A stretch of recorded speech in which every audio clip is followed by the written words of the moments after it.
कई साल पुरानी बात है। पंजाब के एक मज़ाफ़ाती इलाके नूरपुर में दो पड़ोसी रहा करते थे। एक का नाम था शफीक, जो मोहल्ले का नाई था, और दूसरा था कामरान, जो जंगल से लकड़ियां काटकर शहर में बेचा करता था। कामरान सादा मिजाज, मेहनती इंसान था, मगर जज्बात से बिल्कुल अनजान। उसके माथे पर हमेशा पसीना रहता, हाथों में छाले और चेहरे पर थकावट की लकीरें। मगर उसकी तकदीर में एक ऐसा खजाना था जिस पर पूरा गांव रश्क करता था। उसकी बीवी महरीन। महरीन का हुस्न पूरे गांव में मिसाल बन चुका था। उसका रंग दूध जैसा साफ, होंठ गुलाब जैसे लाल और आंखें ऐसी गहरी कि देखने वाला उनमें डूब जाए। अगर उसे किसी शहजादी के पास खड़ा कर दिया जाए तो शायद वो शहजादी भी उसके सामने फीकी लगे। लेकिन किस्मत का फैसला कुछ और था। ये हुस्न एक साधारण लकड़हारे के हिस्से में आया। शादी की शुरुआत। शादी के शुरुआती दिन अच्छे गुजरे।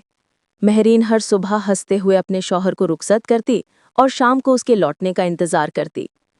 उसकी छोटी सी दुनिया में हर तरफ खुशियां ही खुशियां थीं। वो सजती संवरती, घर संभालती और अपने शौहर के लिए दिल से दुआ करती। मगर ये खुशियां ज्यादा देर तक टिक न सकीं। कुछ ही महीनों में कामरान की जिंदगी का सारा ध्यान जंगल और लकड़ियों तक सीमित हो गया। हर सुबह वो जल्दी उठता, कुल्हाड़ी उठाता, जंगल जाता और शाम तक शहर जाकर लकड़ियां बेचकर लौटता।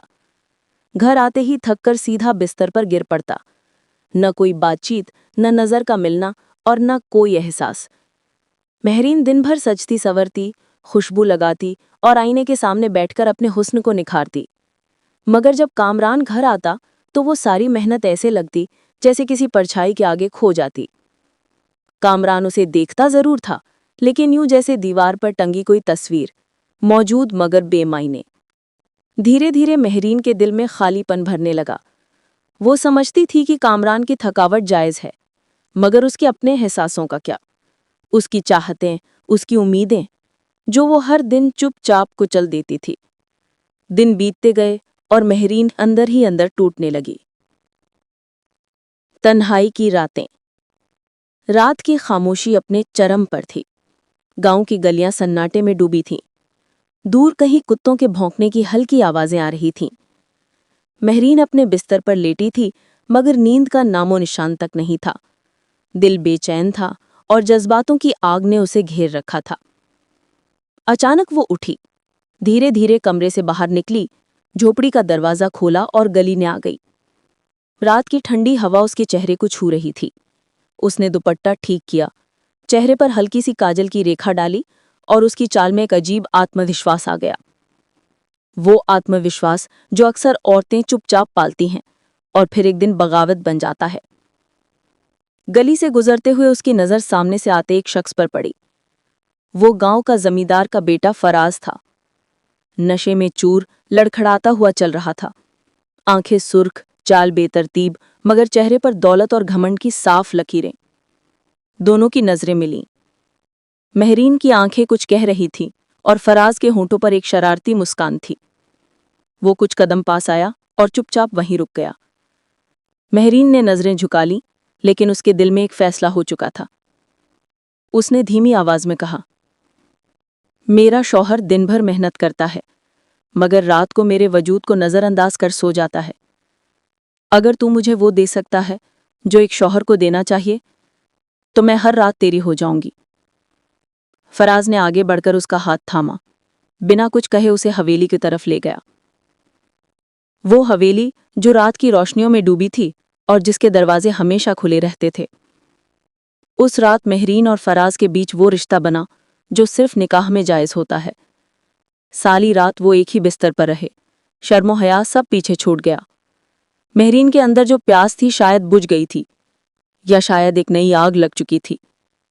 सुबह की हल्की रोशनी में महरीन चुपचाप हवेली से निकली। चेहरा खामोश था, मगर दिल भारी। वो बिना किसी आहट के घर लौटी और वैसे ही बिस्तर पर लेट गई जैसे कुछ हुआ ही न हो। थोड़ी देर बाद कामरान जागा। उसने नाश्ता किया और रोज की तरह जंगल की ओर निकल गया। अब ये सिर्फ एक रात की बात न रही। हर रात कामरान के सोते ही महरीन हवेली चली जाती। फराज उसका इंतजार करता और फिर उनकी रातें बीततीं। कामरान बेखबर था। वो समझता रहा कि वो एक अच्छा शौहर है जो बीवी को सब कुछ देता है, मगर वो नहीं जानता था कि बीवी की सबसे बड़ी जरूरत, उसका साथ, वो बहुत पहले खो चुका था। जंगल का मंजर। एक रोज कामरान हमेशा की तरह जंगल गया। दरख्तों के बीच कुल्हाड़ी चलाते हुए उसका ध्यान सिर्फ काम पर था। तभी झाड़ियों के पीछे उसे एक बूढ़ा नजर आया, लहूलुहान, कपड़े फटे हुए और सांसें बहुत धीमी। कामरान चौंका, कुल्हाड़ी फेंकी और दौड़कर उस बुजुर्ग के पास पहुंचा। बाबा जी, क्या हुआ आपको? बूढ़े ने कमजोर आवाज में कहा। बेटा, पानी, पानी दे दे। कामरान ने बोतल निकाली, उन्हें पानी पिलाया और सहारा देकर बैठाया। बुजुर्ग की हालत बहुत नाजुक थी, जैसे कई दिन से भूख प्यास में गुजरे हों या किसी ने मारकर छोड़ दिया हो। आप यहां कैसे पहुंचे? बुजुर्ग ने धीरे से सिर उठाया और कहा। बेटा, कहानी लंबी है, मगर मैं बेसहारा हूं। अगर तुम मुझे अपने साथ ले चले तो शायद मेरी जान बच जाए। कामरान ने एक पल की भी देर न की, उन्हें अपने छोटे लोडर पर बिठाया, लकड़ियां एक तरफ की और गांव की तरफ रवाना हो गया। रास्ते भर बस यही सोचता रहा, ये बुजुर्ग कौन है, कैसे पहुंचे यहां, और क्यों आज मेरी जिंदगी में आए। उसे क्या पता था, यही बुजुर्ग उसके हाल और आने वाले वक्त का सबसे बड़ा राज साथ लाए। कामरान उस दिन जंगल में बैठा रहा। कुल्हाड़ी उसके हाथ में थी, लेकिन वो लकड़ी पर नहीं, अपने सीने पर चल रही थी। उसका दिमाग बुजुर्ग की बातों में उलझा हुआ था। आज रात सोने का नाटक करना और फिर देखना कि तेरी बीवी कहाँ जाती है। उसके कानों में यही आवाज गूंज रही थी। शाम का सन्नाटा। शाम ढली, गांव की गलियां अंधेरे में डूबने लगीं। कामरान चुपचाप घर लौटा। उसके चेहरे पर थकावट थी, लेकिन उस थकावट के पीछे एक अजीब डर छुपा था। महरीन हमेशा की तरह सजी धजी खड़ी थी। उसकी आंखें ताजगी से भरी थीं, होठों पर हल्की सी मुस्कान। खाना लगा दूं? उसने नरमी से पूछा। कामरान ने सिर हिलाया और चुपचाप बैठ गया। उस रात उसने कम ही खाया। खाना गले से नीचे नहीं उतर रहा था। उसने सोचा, क्या ये वही औरत है जिस पर मुझे शक करने को कहा गया है? क्या ये धोखा कर सकती है? लेकिन बुजुर्ग की आंखें झूठ नहीं लग रही थीं। सोने का नाटक। रात गहराने लगी, गांव पर खामोशी छा गई। दूर खेतों में झिंगुरों की आवाज गूंज रही थी। कामरान बिस्तर पर लेट गया और आंखें बंद कर लीं। महरीन पास बैठी रही, फिर धीरे धीरे उठी। उसने आईने में खुद को देखा, दुपट्टा ठीक किया और पैरों में पायल पहन ली। कामरान ने आधी खुली आंखों से सब देखा। दिल उसका चीखना चाहता था, लेकिन उसने होंठ दबा लिए। महरीन ने उसे देखा। वो गहरी नींद में सोया हुआ लग रहा था। उसके होठों पर हल्की सी मुस्कान आई और वो चुपचाप दरवाजा खोलकर बाहर निकल गई। कामरान के दिल पर जैसे कोई पत्थर रख दिया हो। नीम का पेड़। गांव के बाहरी हिस्से में एक पुराना नीम का पेड़ था। पेड़ की छांव में एक टूटी फूटी चारपाई पड़ी रहती थी। अक्सर औरतें दिन में वहां आकर बातें करती, लेकिन रात को वहां कोई नहीं जाता था। उस रात चांदनी की हल्की रोशनी में महरीन वहां पहुंची। कुछ देर बाद उसी गली से दूसरी औरत आई। वो थी रुबीना, नाई शफीक की बीवी। रुबीना भी हुस्न में किसी से कम नहीं थी। उसका चेहरा गोल, आंखें शरारती और चाल में नखरे। मगर उसका शौहर शफीक बहुत ही कंजूस किस्म का आदमी था। वो हर बात पैसों से तोलता और रुबीना को गहने कपड़े दिलाने के बजाय ताने देता। दोनों औरतें नीम के पेड़ के नीचे मिली।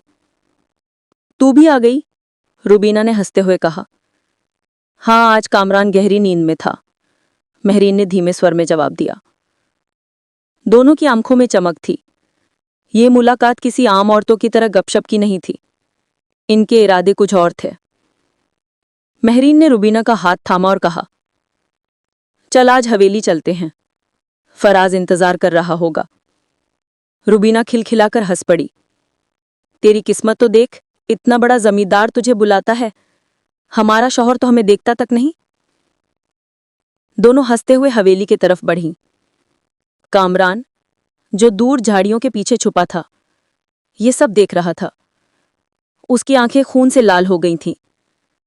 उसका दिल कह रहा था कि दौड़कर पकड़ ले, चीख उठे, मगर उसके कदम जकड़े हुए थे। उसके कानों में बुजुर्ग की आवाज गूंज रही थी, सोने का नाटक करना और फिर देखना तुम्हारी बीवी कहाँ जाती है। आज उसने सब देख लिया था। हवेली के अंदर हवेली रोशनियों से जगमगा रही थी। बड़े झूमर से रोशनी चारों तरफ फैल रही थी। फराज नशे में चूर दोनों का इंतजार कर रहा था। जैसे ही महरीन और रुबीना अंदर पहुंची, उसने दोनों का स्वागत किया। आज तो मेरी किस्मत खुल गई, फराज ने हंसते हुए कहा। उसने रुबीना की तरफ हाथ बढ़ाया और बोला,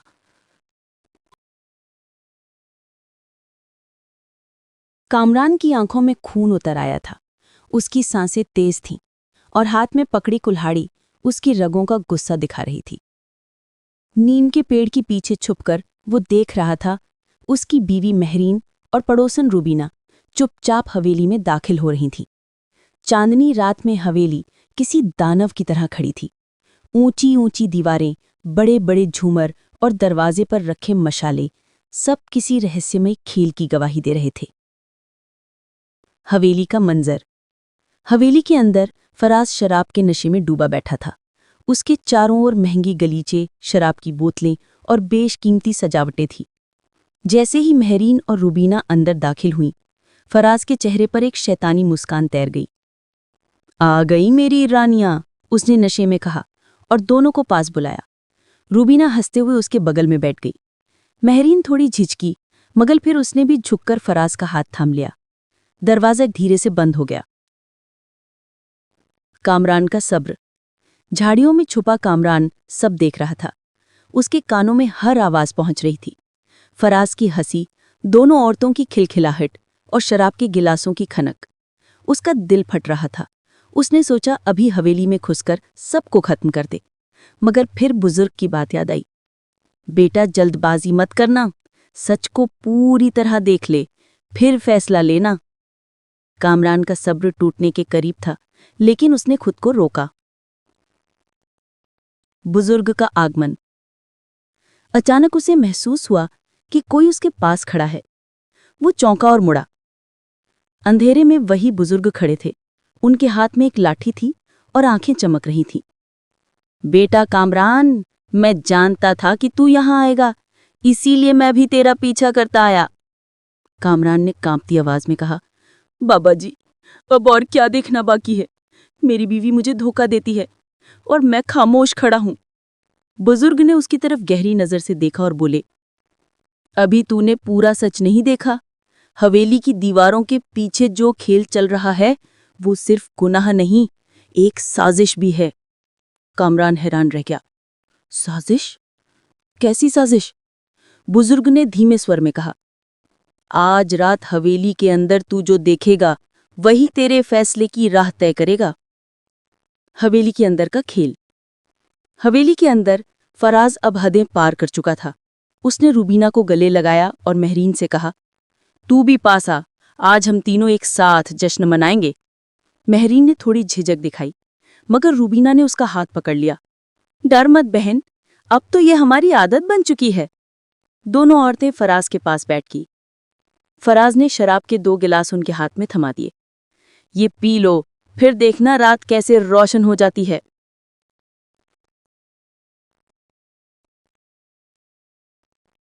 कामरान की बेकली।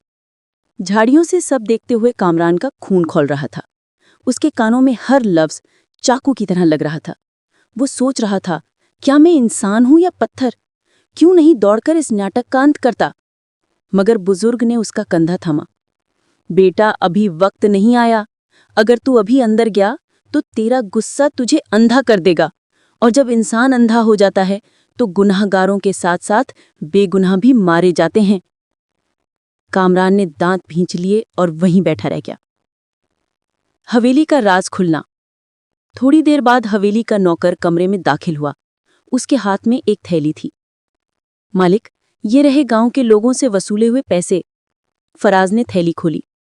सिक्कों की खनक सुनकर उसके चेहरे पर खुशी फैल गई। बहुत खूब, अब ये खेल और बड़ा होगा। इन औरतों की मदद से मैं पूरे गांव को अपनी मुट्ठी में कर लूंगा। रुबीना ने हंसते हुए पूछा, ये औरतों की मदद से कैसे होगा? फराज ने ठहाका लगाया और बोला, तुम दोनों गांव की सबसे हसीन औरतें हो। तुम्हारे हाथों से मैं हर मर्द को मोहरे की तरह इस्तेमाल करूंगा, और जो भी मेरी बात ना मानेगा उसकी बीवी को यहां बुला लूंगा। फिर देखना, वो मर्द खुद झुक जाएगा।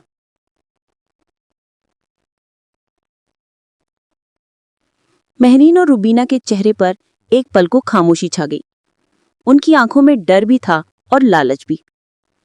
कामरान के पैरों तले जमीन खिसक गई। तो ये खेल सिर्फ गुनाह का नहीं था, ये तो पूरे गांव को गुलाम बनाने की साजिश थी। उसका दिल चिल्लाया, मेरी बीवी इस साजिश का हिस्सा है। वो सिर्फ मुझे नहीं, पूरे गांव को धोखा दे रही है। उसने कसकर कुल्हाड़ी पकड़ ली। बुजुर्ग का रहस्य। बुजुर्ग ने धीरे से कहा, अब तो पूरा सच जान गया है, लेकिन अभी भी एक राज बाकी है। कामरान ने पसीने में भीगे स्वर में पूछा, कौन सा राज? बुजुर्ग ने उसकी आंखों में झांकते हुए कहा, मैं तुझे बताऊंगा, मगर पहले तुझे हवेली के अंदर कदम रखना होगा। तभी तू जान पाएगा कि असली गुनाहगार कौन है। कामरान का दिल जोर जोर से धड़कने लगा। उसने बुजुर्ग की ओर देखा और बोला, अगर आज मैंने कदम रखा तो खून जरूर बहेगा। बुजुर्ग ने उसकी पीठ थपथपाई और कहा, कभी कभी खून बहाना ही इंसाफ होता है। हवेली के दरवाजे पर कामरान ने धीरे धीरे हवेली की ओर कदम बढ़ाए।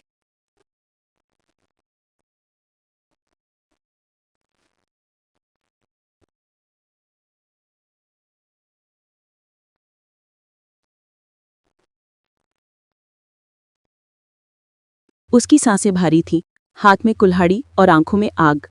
बुजुर्ग उसकी पीछे पीछे आ रहे थे। दरवाजे तक पहुंचकर उसने आखिरी बार सोचा, क्या मैं सचमुच तैयार हूं? लेकिन तभी हवेली से जोर